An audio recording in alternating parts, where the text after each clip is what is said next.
Thank you. Drug lord Joaquin El Chapo Guzman headed to jail. San Diego District Attorney Summer Stephan joining us now with more. Good morning, Summer. Thanks for being here. We were talking about this earlier about the influence. We're right there by the southern border. The influence El Chapo had in the San Diego and Tijuana area. How can we put that into perspective in terms of what that guy meant to the border? He was the main drug dealer, the main cartel, Sinaloa, since 2007 when the Felix Arellano brothers were convicted in San Diego. He was the major influence. So pretty much all of the cocaine, methamphetamine, and marijuana that was brought in and the opiates were brought in by the Sinaloa cartel. So this is a huge conviction. Congratulations to the Eastern District. I wanted to talk about that because you mentioned, I'm glad you mentioned the Arellano family because they got convicted, they went to jail, nothing changed. El Chapo convicted, he's going to jail, nothing changed. Sinaloa is as powerful, if not more than before. El Mayo's now taken over. So what do these convictions mean other than just a pat on the back for the people who finally put him in jail?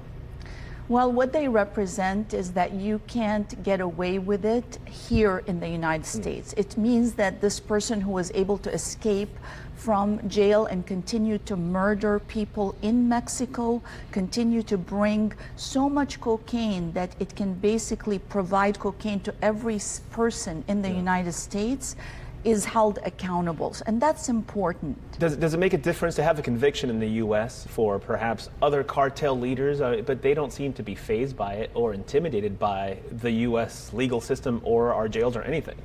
Well, greed and money are driving this business, of course. So the solution is really for the Mexican government to step in at this point. We know from this trial that went on and all of the evidence that corruption is what drives this industry, the ability to buy your way out of prison, which doesn't happen in the United States. So that is an important message. The other important message is most of the murders and the terror didn't happen on our soil. True.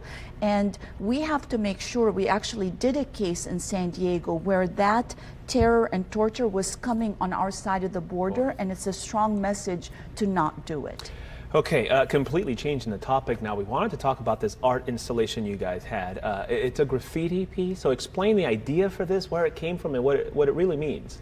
Yeah, our office is always fighting graffiti, but here we actually purchased a 15-foot piece of art that had graffiti, and it had one, and it's right there at our Juvenile Branch, and look how beautiful it is. It's an old art called typography, where you use lettering in art, and Jose Venegas, who's the artist, is incredible. This is through a diversion program where when kids get caught up in tagging, instead of just putting them in jail, they go through a diversion program called Graffiti Hurts, and instead they learn how to use their skills towards good, how to get permission, because people do want the art, and it's a way to teach them and to redirect them. And there's a little bit of a twist because you look at this graffiti art, but the words and the messages are not what you're used to on the street. It says accountability, it says honesty, and that's the key.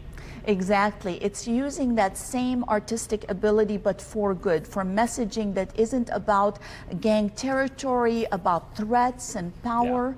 And it really works, that diversion program, because our goal is to see how many kids we can keep out of the system. Fantastic. Doing good work. And as long as we're helping out the kids, that's all that matters. Summer Stephan, our district attorney, we thank you for your time as always. Thank you. Thank you.